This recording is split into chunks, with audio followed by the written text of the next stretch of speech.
Welcome back, friends. In this module from the Python Made Easy series, we will learn all about Python joins. What are they and how to use them?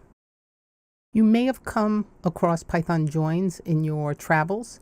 A Python join is a built-in string method which takes one parameter in the form of an iterable. It returns a string, which is a concatenation of the string provided, which will be the separator between the argument, or the iterable, provided. A type error will be raised if the argument, iterable, contains any non-string values. Simply put, the join method connects strings together with a separator. It's always best to look at some examples to make this stuff really come to life. So we'll start on the upper left-hand side of the page, code example number 1.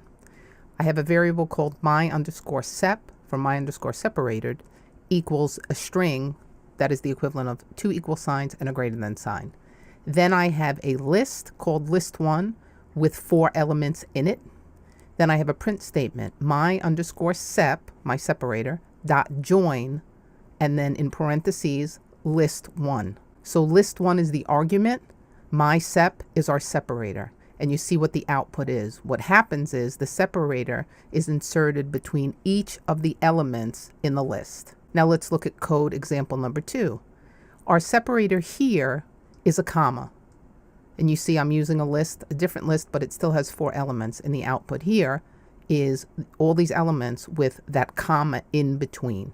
Okay, so it's important to understand that the separator goes between the elements. Next, code number 3, same list 2, only this time my separator are 2 closed quotes. When we join the list this time, we get the elements with no space between them. So if you have call for that, this is how you would do it.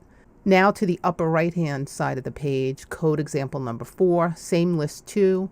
My separator is a new line character.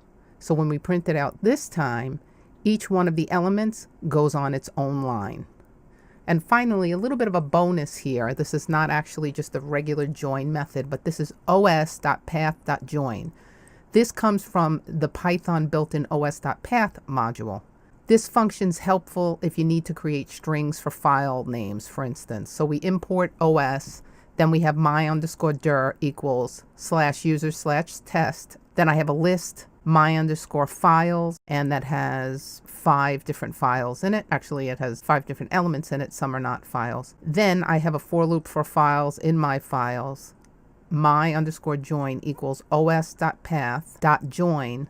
Then I join my directory to the files. And when I print out my join, it crafts or constructs a list of all those files attached to that directory users/test.